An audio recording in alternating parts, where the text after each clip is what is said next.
দুইয়া নিত লাগতো আন্দ আর আম্মা কইছে দুইয়া নিত নিবার লাই না ইয়ানিত করি নন যাবো নাকি তাই মারে মা কি ওজনে দিন রে তুই এনে কি আর তুই আর ইট কিল্লে চুরি করা রে না ভাইয়া আমি চুরি করি না তো আহাদে না দে ভুল বুঝাই দে চুরি করার রে তুই আর ইটরে ডাইরেক্ট তুই গামছাত করে লই চল যারে তুই আবার কা চুরি কর এটা কি চুরি করার না মানে চুরি করার না মানে আজ কথা শুনে না হাদে কি শুনবে তোর কথা কি শুনবে তুই চুরি করার না কি করনি মা মালা আইজেনি মা এই তো ভাইয়া তোকে বাইগানে সাইডে কর দে ভাইয়া দে আঙ্গো ভাই হচ্ছে তুই এদের সামনে দে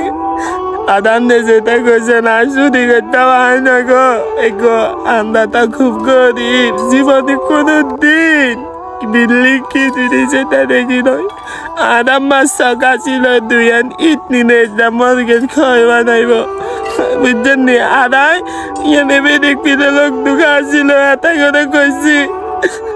এই তো আনাম মাই কইছে তুই নিত দিবার লাই হেতারা আঙ্গুলে কইছে ওই এন্ডে আছে তুই লই যা কই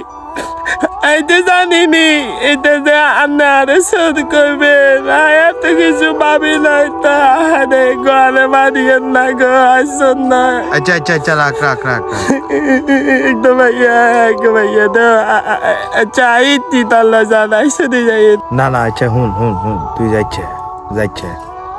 তো যা লাগে তো যাই টিট লাগে বেগেন ভাইয়া তোর নিস ভাইয়া আসলে বুঝি আর না বিষয়টা বুঝছস ভাইয়া আই বর্তমানে সোর পেটে সাব্যস্ত করি আমরা আসলে ন বুঝি একটা মানুষকে এভাবে কোনো কথা বলাটা ঠিক না আমি খুব দুঃখ খাইছি আচ্ছা ঠিক আছে সমস্যা নাই ভাইয়া সরি তোর যা ইট লাগে তুই লই যা সমস্যা নাই আর তোর কোনো সাই সমস্যা হলে তুই ভাইয়ারা জানা যা এই টেটিয়া ভাইয়া দিবি তুই টেনশন করিস এই বিরেকে সর্দার আয় ঠিক আছে কেন হ্যাঁ আহারে আন্নে কথা বাদা আচ্ছা ঠিক আছে যাও দাইয়ের কেন ভাইয়া আচ্ছা ঠিক আছে দাইয়ের যা ইট লই যা এই দুইজন লাগলে দুইজন লই যা আচ্ছা নিয়ে আসসালামু আলাইকুম ওয়ালাইকুম আসসালাম দাইয়ের কেন এই দিয়ে নিয়ে কেন ভাইয়া